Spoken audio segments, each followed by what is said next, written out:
Assalamualaikum warahmatullahi wabarakatuh. Alhamdulillahirrabbilalamin. Kita bertemu kembali di tematik kelas 5, tema 1, subtema 2 bersama Ustazah Binti.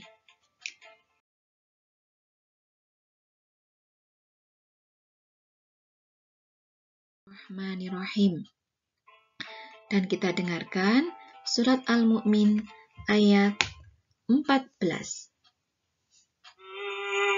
خلقنا النطفة علقة فخلقنا العلقة مضغة فخلقنا المضغة عظاما فكسونا العظام لحما ثم أنشأناه خلقا آخر فتبارك الله أحسن الخالقين.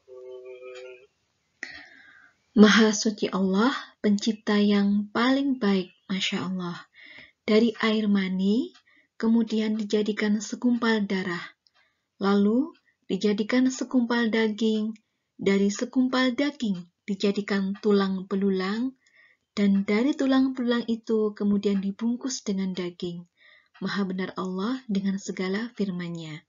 Dari tulang belulang kemudian dibungkus dengan daging. Nah, anak-anak, pada kesempatan kali ini, kita akan belajar tentang tulang atau rangka manusia, dan kita akan belajar tentang otot manusia.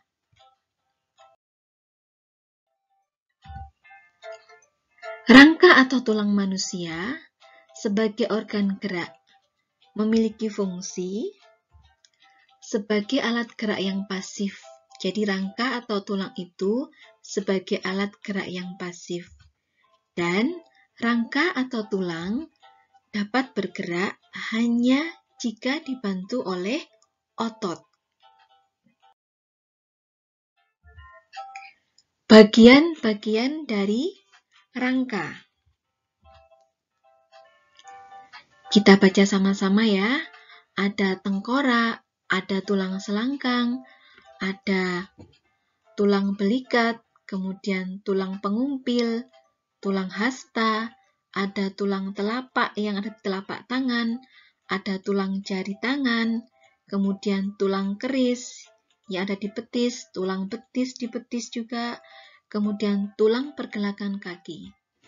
Ada rahang bawah, tulang leher, tulang dada, tulang belakang, tulang panggul, tulang paha, ada tulang tempurung lutut yang letaknya di lutut. Nah, fungsi dari masing-masing tulang ini bisa kalian baca di ringkasan materi di modul kalian masing-masing. Hubungan antara tulang yang satu dengan yang lainnya dihubungkan oleh persendian atau yang biasa kita sebut dengan sendi. Nah, sekarang kita akan belajar tentang otot manusia.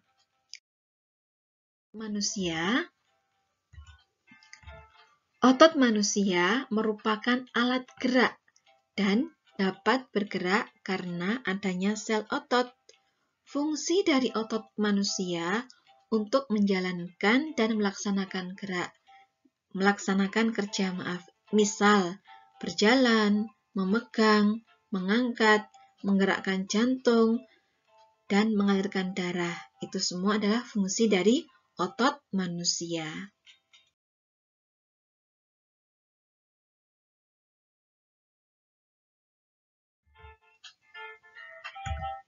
Nah, macam-macam otot manusia.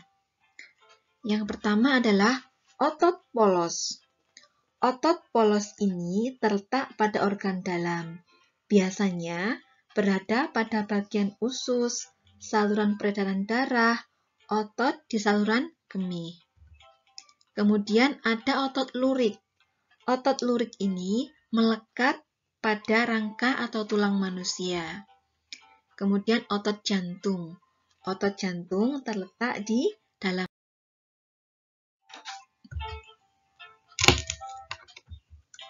Otot polos.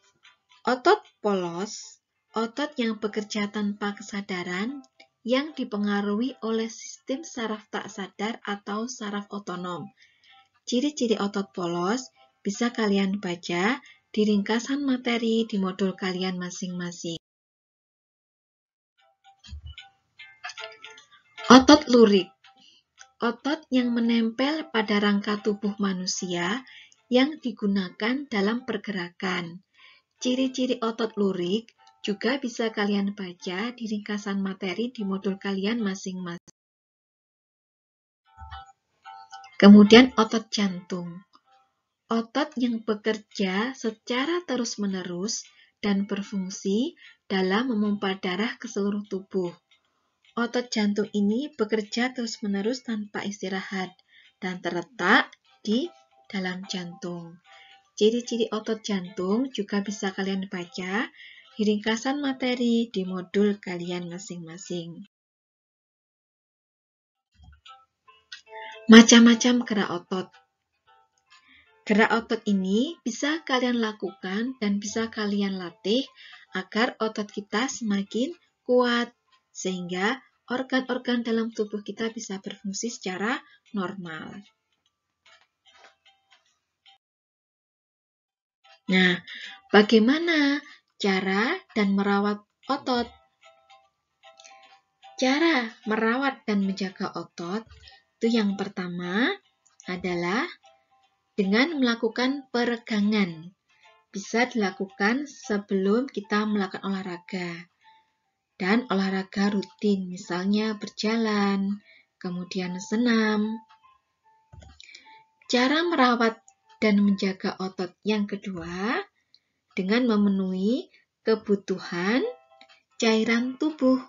Setidaknya kita dalam sehari minum 6-8 gelas sehari. Karena cairan ini dapat membantu melemaskan otot dan melembabkan sel-sel otot sehingga tidak mudah mengalami ketegangan pada otot kita. Kemudian cara menjaga dan merawat otot yang ketiga adalah mengkonsumsi makanan yang bergizi. Karena makanan yang bergizi seimbang akan sangat bermanfaat untuk tubuh kita. Yang keempat adalah menghindari gerakan yang membebani kerja otot secara berlebihan. Misalnya kita lompat-lompat yang berlebihan, kemudian kita jungkir balik di lantai yang keras, nah itu akan mencederai otot kita.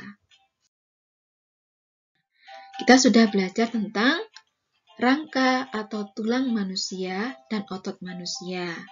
Nah, sekarang bacaan ini akan menambah wawasan kita. Yang pertama, bersepeda dapat menjaga kesehatan jantung, paru-paru, dan peredaran darah. Dengan bersepeda, kinerja jantung, paru-paru, dan peredaran darah akan meningkat. Selain itu, bersepeda juga mampu menguatkan otot jantung. Ada paragraf yang kedua. Otot dalam tubuh manusia memiliki beberapa fungsi, tetapi fungsi yang utama adalah untuk bergerak. Adapun fungsi-fungsi yang lain untuk mendukung tubuh, menjaga postur tubuh, dan menjaga suhu tubuh. Semua fungsi otot tersebut dapat dilakukan jika otot dalam keadaan sehat. Dari dua contoh paragraf di atas, kita dapat menentukan ide pokoknya yang menjelaskan inti dari paragraf tersebut. Paragraf yang pertama, bersepeda dapat menjaga kesehatan jantung, paru-paru, dan peredaran darah. Dari paragraf yang kedua, kita dapat menentukan ide pokoknya. Fungsi utama otot adalah untuk bergerak. Itu tadi adalah contoh menentukan ide pokok. Alhamdulillahirrabbilalamin. Mudah-mudahan semua yang kita pelajari hari ini bermanfaat. Dan untuk menambah wawasan kalian, baca ringkasan materi di modul kalian masing-masing. Ustazah akhiri. Assalamualaikum warahmatullahi wabarakatuh.